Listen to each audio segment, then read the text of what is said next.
गुप्ता जी, आनंद सिंह साहब, ईश्वर सिंह दोस्त जो मेरे वाकई दोस्त भी हैं, जय प्रकाश, अभिनीत सुरानंद जी, इन सबका भी मैं अभिनयों का नमस्कार करता हूँ।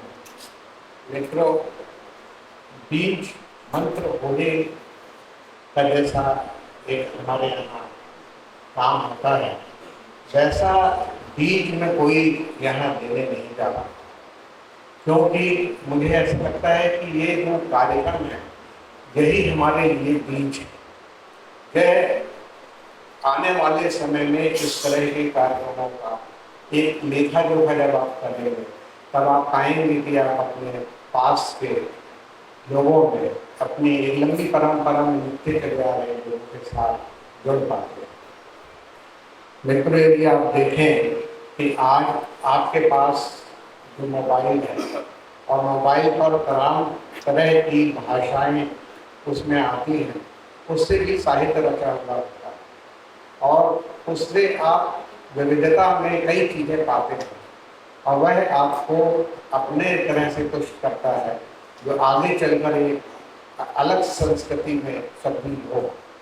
मगर आप यह भी जानते हैं कि आज के आर्टिफिशियल इंटेलिजेंस के ज़माने में, एल्गोरिदम में, जब आप कोई चीज़ पसंद करते हैं तो आपके पास ढेर सारा सामान, सारी चीज़ें हटाकर वह आ जाता है जो आपकी रुचि का होता है।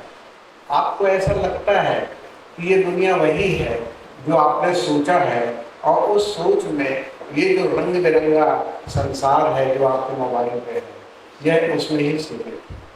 और उस सीमा में यदि कोई ऐसे कार्यक्रमों की चीज़ें आती हैं तब आपको इसका एक जुड़ाव महसूस होता है। आप जान पाते हैं कि हमारे देश की विविधता जितनी है और जितना आपको जानना है उसमें साहित्य भी एक, और उस साहित्य से आप अपनी संस्कृति को और अपने समय को और अपने समाज की सच की सच्चाई को जान पाते हैं और इससे आप विविध वर्णी होते हैं और एक मुठभेड़ आप अपनी जिंदगी में करते हैं।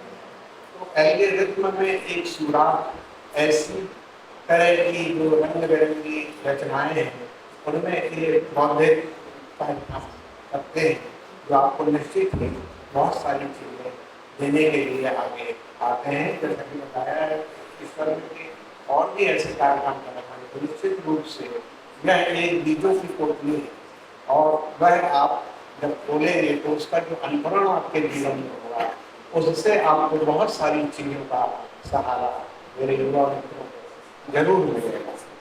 दोस्तों, आपको मैं ये बताना चाहता हूँ कि साहित्य में 1950 के बाद, पहले भी हमारे यहाँ बहुत था मगर 50 को हम सीमित करें तो आपके विविध आंदोलन आपको 1990 तक दिखाई पड़ते हैं और उन आंदोलनों में जैसा हमारा समाज है और उस समाज की जो दशाएं हैं, जो सोच है, जो मूड है, वह हमारी कहानियों पर आता है, जिनके कई नाम लिखे गए, नई कहानियाँ लिखी गई, सचेतन कहानियाँ लिखी गई और फिर क्रम बना वर्षों में तो 6वें दशक की कहानियाँ, 7वें दशक की कहानियाँ, 8वें दशक की। मगर इन सब के पीछे भी विचारधाराओं का भी कुछ हाथ रहा है और हर लेखक के पास एक विचारधारा होती थी, अपने जीवन को परखता था और अपने आसपास के जीवन की कहानियाँ जो उसके हाथ में होती थी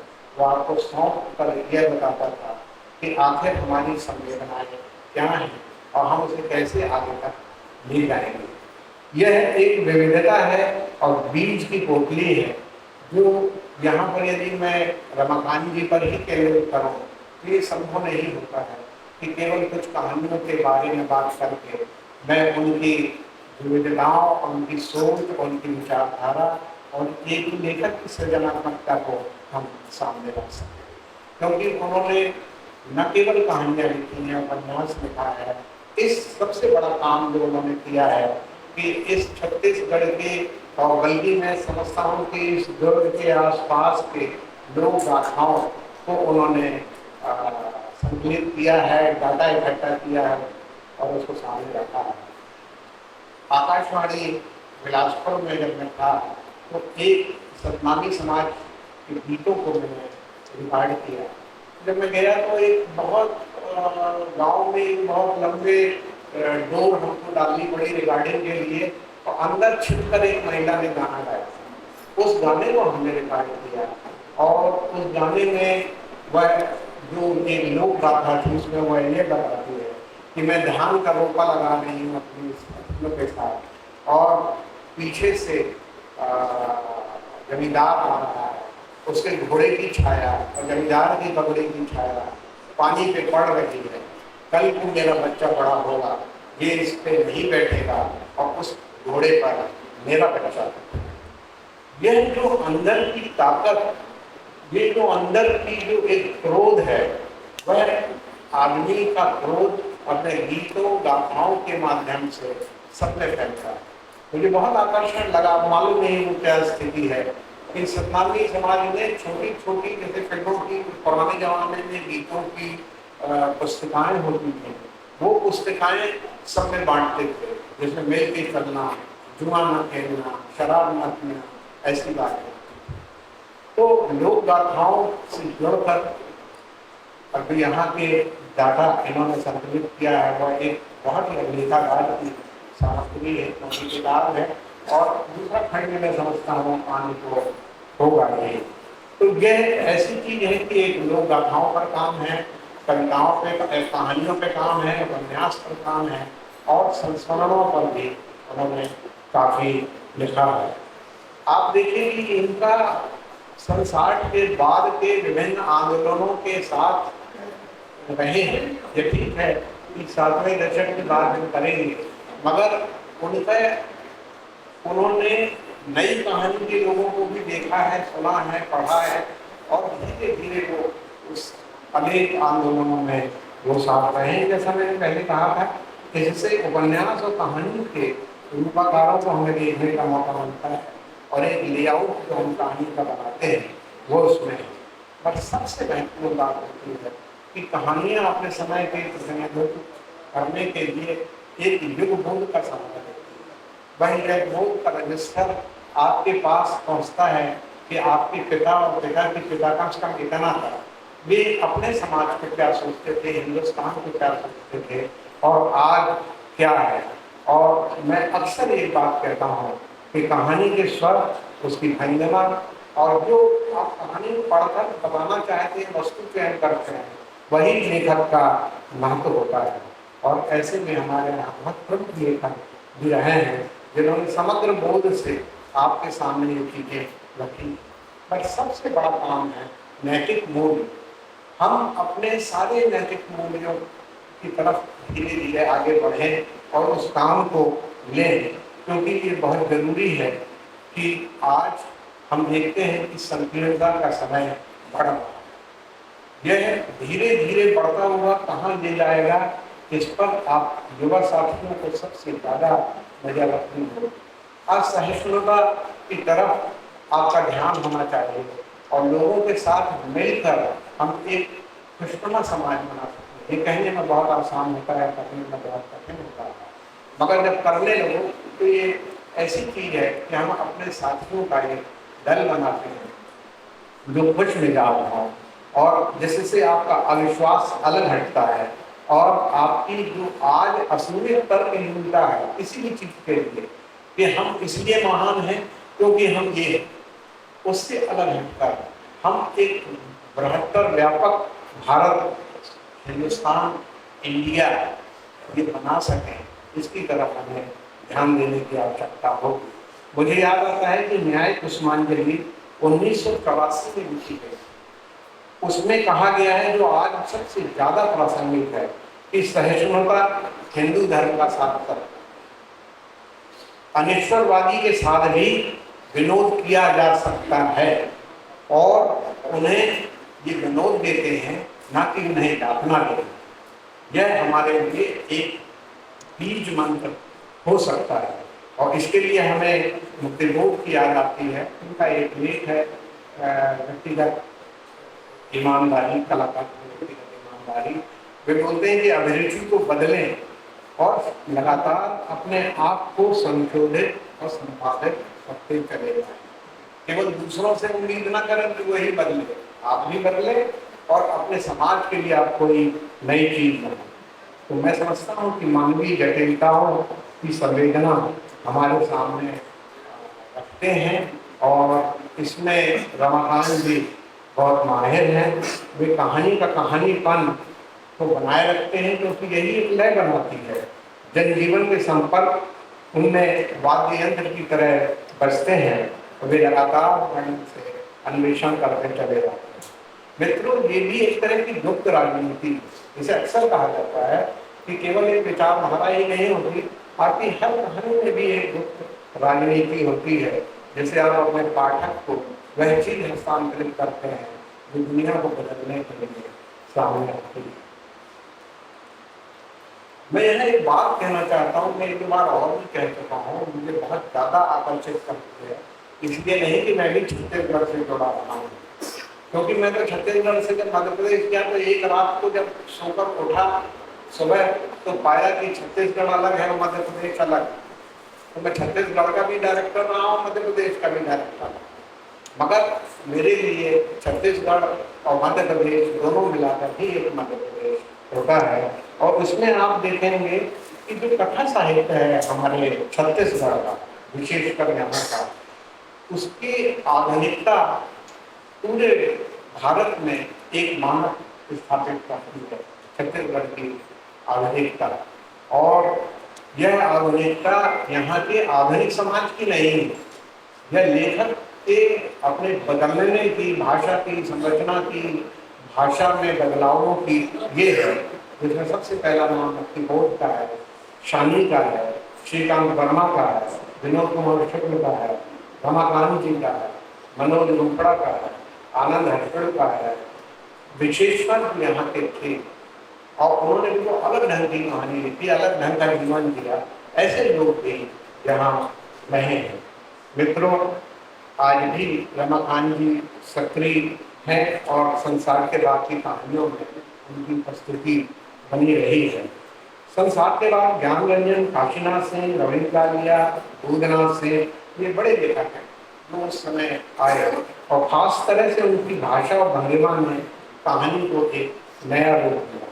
120 वर्षों में हमारे यहाँ कई प्रयोग हुए हैं, कई प्रगति हुई है, कहानी की संरचना में हमारा बदलाव हुआ है और कई तरह से हमने कहानी, नई कहानी, समांतर कहानी, सातोत्तरी कहानी से जुड़ते हुए 8वें दशक की पहचान की। भाषा, भंगिमा और कथ्य के चयन से अच्छी तरह मालूम हो सकता है कि हाँ, ये कहानी का समय का क्या सचमुच दर्शकों में कहानी को बांट देने से कोई बड़ी बात होती है? क्या कारण है कि भारत के भौगोलिक, राजनीतिक, सामाजिक स्वरों का सीधा सीधा असर कहानी में पड़ता है?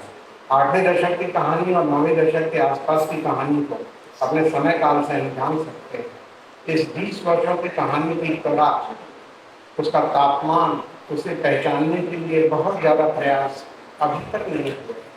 प्रयास नहीं होते हैं तो रचना की, सृजनात्मकता की, त्वरा की जो आवाज़ है, उसकी जो नरमी है, उसके अंदर जो नरमी है, उसकी ऊंचाइयों को हम देखिए। समकालीन कहानी में जो भी लोग उपस्थित हैं, नए लोग लिख रहे हैं, वे ज्ञानरंजन और काशीनाथ की भाषा को और कथ्य के नए तरीकों को सामने रख कर देख सकते हैं कि आज हमारे परिवार के संबंध क्या है, उनके बीच का तनाव क्या है, जो हमारे सामने है। और उसका थोड़ा रंग यदि आप देखें तब शुरुआत में ही रमाकांत श्रीवास्तव जी की भाषा में दिखलाई पड़ता है। कथानकों का चयन रमाकांत जी के यहाँ देखें, उसमें सद्दाम हुसैन से लेकर रंजनी वर्मा का एक विविध तरह के कथानक मध्य प्रदेश और छत्तीसगढ़ का लोक जीवन छोटे छोटे पात्रों के माध्यम से उनकी कहानियों में दिखाई पड़ता है। उनकी भंगिमाएं कहानी में कथ्य को पूरा करने के लिए आती है। रमाकांत जी रसज्ञ हैं, सितार वादन की का विधिवत इन्होंने अभ्यास किया है। संस्कृति में व्यास के गुजरे चरित्रों को उन्होंने अपनी कहानी में उकेरा है, लेकिन समान ध्यान की ओर खींच लाने में रमाकांत जी कृष्ण पर उस्ताद के सुर को सामने लाते हैं, जिसमें वे सफल हुए हैं। उस्ताद के स्वर एक ऐसी कहानी है, कृष्णपुर रियासत में राजा के शौक में अपने को मंद, बाद में अमीर लोगों के बीच में उन्होंने बाद में इसे ऐसा ही पाया जैसा कि एक राजा के यहाँ उन्होंने पाया था। उन्होंने अपने पक्ष को स्पष्ट किया। बैंड पार्टी एक उनके कार्यक्रम को उस्ताद जी को सुनना चाहती है और इसे स्पष्ट करते हैं रमाकांत जी। उन्होंने लिखा, मध्य सप्तक के भरे शीतकाल निकला तो उस्ताद को लगा कि मन के रेगिस्तान पर सोंधी खुशबू से भरा ठंडी हवा का झोंका निकला था। उन्होंने नजरें उठाकर देखा, सामने दही पर बैठे लोग बैंड पार्टी वाले के चेहरे पे सूर्य की पहली फुहार से भीगे थे। आगे वो लिखते हैं, राग अपने पूरे श्रृंगार के साथ सामने था, पूरी खूबसूरती से दमकता हुआ। उसके मोड़ों की खूबसूरती को उतारने के लिए उंगलियां मचलने लगी। कहानी का ये सुंदर वर्णन दरअसल उस्ताद की कला के आख्यान को लेकर आता है। यह कसा हुआ है, इसकी ताकत बहुत कुछ कहती है। यह कहती है कि ना झुकने का इसमें भरोसा है, यह भरोसा दिलाती है उस्ताद जी को भी और पढ़ने वालों को। सांस्कृतिक चाल चरित्र पर रमाकांत जी की कुछ कहानियां और हैं। शताब्दी प्रवेश एक नृत्यांगना और नृत्य समीक्षक के बीच के संबंधों की है। कहना न होगा कि ये खजुराहो की भी हो सकती है रचना। हमारे कलाएं ऐसी हैं जिन्हें हमने विक्रय की वस्तु बना लिया। बहुत ही सटीकता से उन्होंने लिखा है, बहुत खूबी है। भाषा में सामान्य व्यक्ति के व्यंग, हास्यपूर्ण, कटाक्ष तीनों को मिलाकर जो प्रवृत्ति बनती है उसका सटीक उपयोग रमाकांत जी ने किया है। और उनके अनमें एक जो मजा है, शताब्दी प्रवेश में लिखते हैं कि दाईं तरफ से वह व्यक्ति जो प्रीता जनता की तरह दिखाई पड़ता था, दाईं तरफ से वो अमरीश पुरी की तरह दिखता।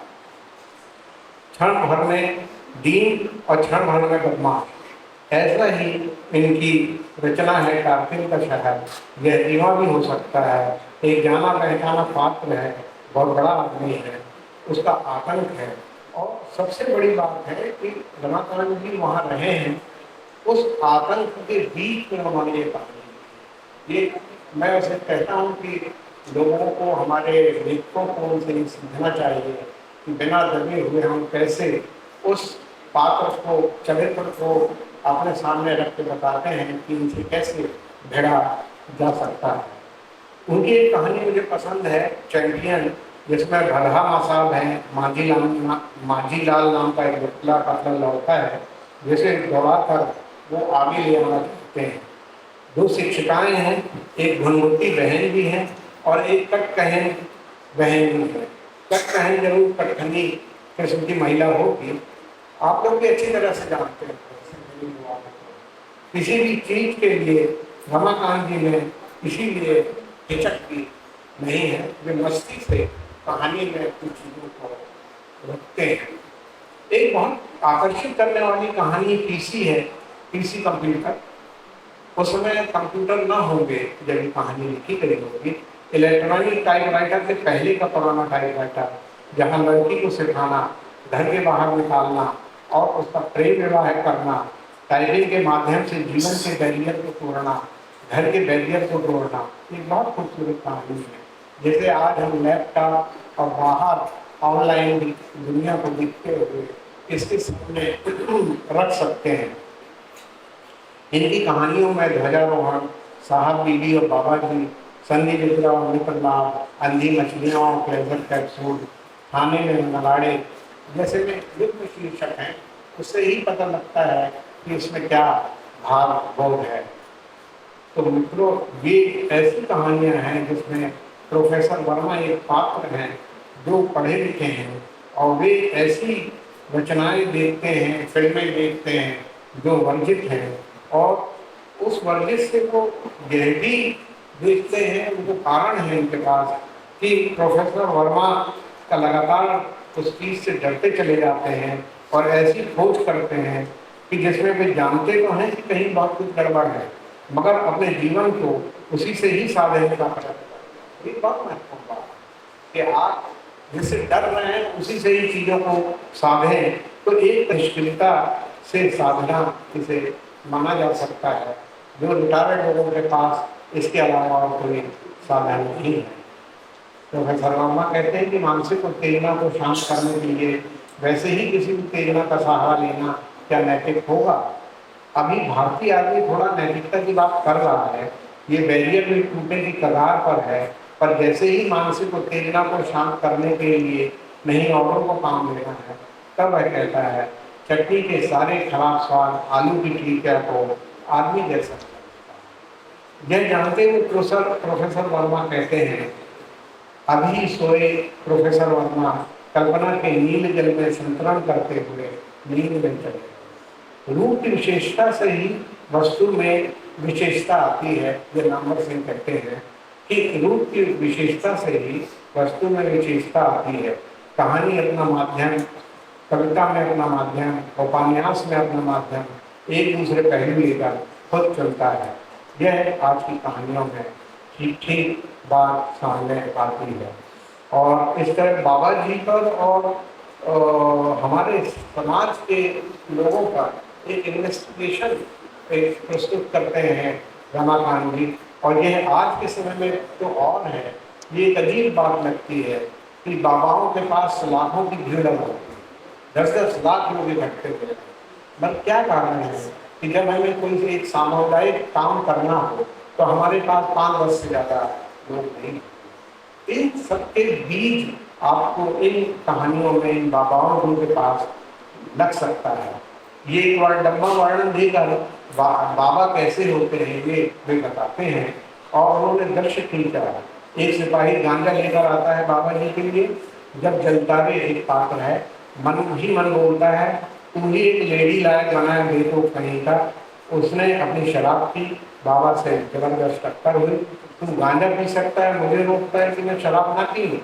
और इस तरह वह उसके में अपनी हिस्सेदारी करता है। रमाकांत जी की भाषा सरल और सहज तो है ही, यह सहजता मुश्किल से आती है। 40 वर्षों से विचारधारा लोगों के बीच में काम करना, इन सबके बीच में सरलता से कहानी को लिखने की बात अपनाते हैं रमाकांत जी। और छत्तीसगढ़ी शब्द उसमें आते हैं, मगर वातावरण केवल वातावरण नहीं रह जाता, जो कहानी का हिस्सा बनाते हैं। उस कहानी के हिस्से में पात्रों को ताकत देते हैं।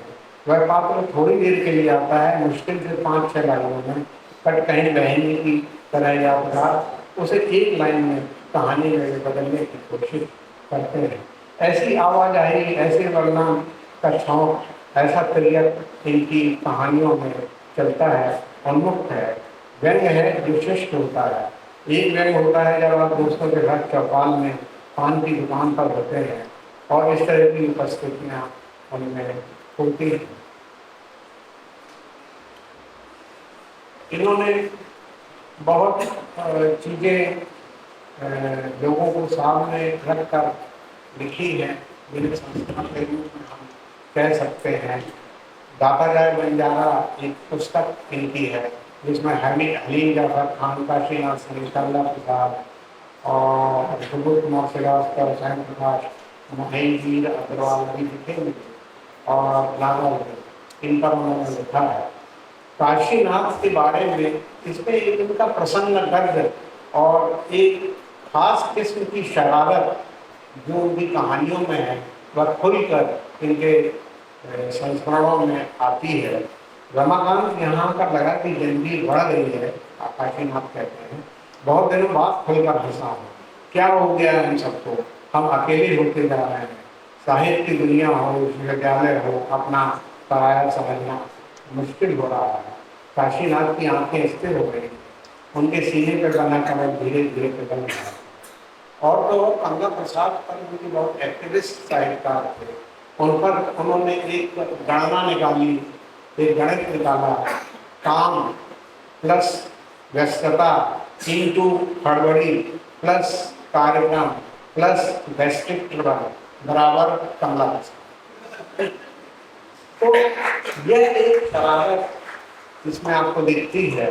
और महावीर जी माफ करें, उनके बारे में 2 लाइनें लिखी उन्होंने कि 8-10 समोसे तो वो धड़क चुके थे और अब आलू गुंडा संहार का कार्यक्रम चल रहा है। तो